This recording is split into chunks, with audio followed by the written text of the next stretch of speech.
I want to get to the bottom of this. So let's bring in Texas Congressman and, as important, Dr. Michael Burgess. Welcome back to the show, sir. Good to see you.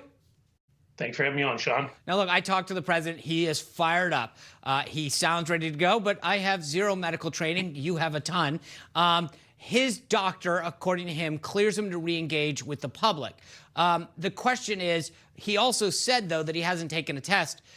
So is he clear? Is there a public concern or a safety issue from him re-engaging based on the fact that, if you think about it, it was just over a week ago, almost to the date, that he first said that he had tested positive? If I could take a step back, and I think we all remember it was a week ago today, and I was sitting on a plane watching on my iPhone as a Marine One took off from the south lawn of the White House that surrounded that. And I'm sure, regardless of your political persuasion around the country, same sort of sensation.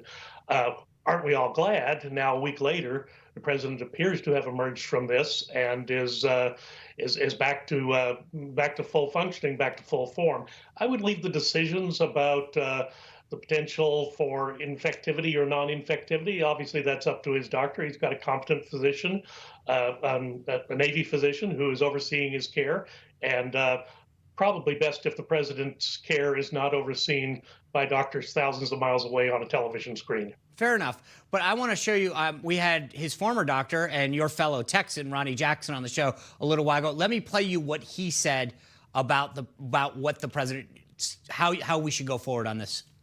They'll continue to test him every single day, and once he is symptom-free and he has 2 back-to-back tests, 2 or more negative tests that are 24 hours apart, he can go back to his normal routine, and he can certainly engage in that debate. All right, so Dr. Burgess, he says that he's symptom-free. His doctor has said that he's symptom-free. He said last night he'd take a test today. So does he need to have a test tomorrow that is also negative before he could re-engage in the public? Is that sort of where we stand medically? Oh, look, this is a novel coronavirus, so we're all in new territory, right? Every day that goes by, we find out something else about this illness. However, as I stated before, I respect Dr. Jackson's opinion because he has been there on the front lines in the White House, but I would not second guess the decisions that are made by the White House physicians. Okay, so let me ask this a different way. I agree with you, right? Leave the president's health up to the president's doctor. They're some of the best in the nation, and they've got resources that none of us do. But let's say hypothetically that the rally was going to Texas instead of Florida. Would you encourage people to go? Are they safe to go? If they were, like, just hypothetically, they said, Dr. Burgess, the president's coming to Texas, we'd love to have you greet him. And I'm not trying to make this personal, but I'm trying to look at it from the different lens. Do the people that are coming in contact with him have to worry about their health? Well, based on what I know, if that opportunity presented itself, of course I would go and greet him. Look, the president is not. The president's doctors are going to take good care of him. They're going to take good care of the other personnel in the White House, the personnel that may come in contact with the president. I've got absolute faith in the medical corps that's taking care of our commander-in-chief in the White House. But it's interesting that you would ask an opinion of a congressional doctor, because didn't Representative Raskin just today introduce a bill that creates a panel of doctors appointed by the House and Senate that's going to oversee the health of the president on a minute-by-minute basis? I mean, what in the heck is that? So yeah, let me the 25th Amendment. Oh my! Let me ask you about this, because I think I'm glad you brought that up, sir. The 25th Amendment is very clear as to how we handle the president's incapacitation, or allows the cabinet and the vice president to do this.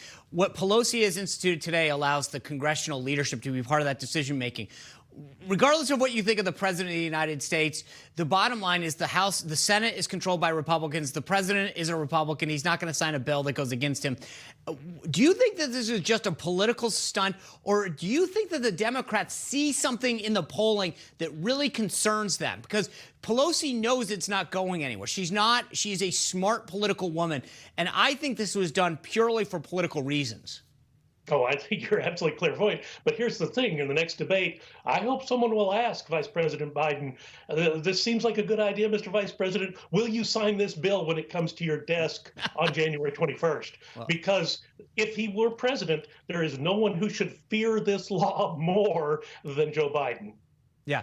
Congressman, I want to get a quick update before we go. Sure. Where are we stimulus-wise? I know a lot of Americans are trying to figure out, I think we've talked about this before, there's a lot of airline industry that comes through Texas, and a lot of, whether it's Americans, I think, got some stuff down there. Southwest has got some stuff. I think United's got a major hub. Republicans have been on the front lines of trying to solve this problem. Where are you and your colleagues in terms of getting relief to the American people into some of these key industries? Well, I've maintained for some time that we should sit down and put down what our priorities are. I think airline service is one of those things that's critical for not just the traveling public, but also national security.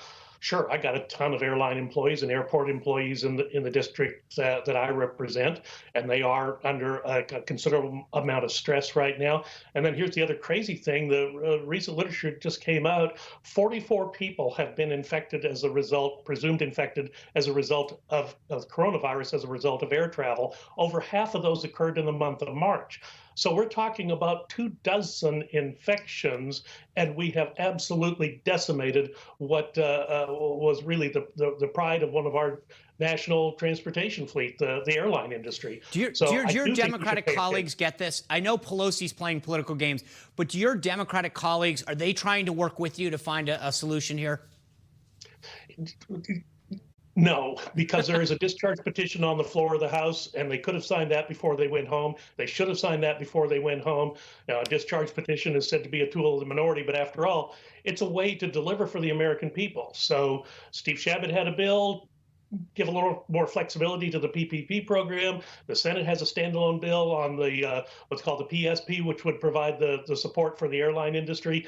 Any of those things could be brought to the floor and passed tomorrow, but the Democratic leadership of the House of Representatives will not let that happen. Exactly. Congressman Dr. Burgess, thank you for being here. Have a great weekend and happy Columbus Day. Okay, thank you. Bye-bye. All right.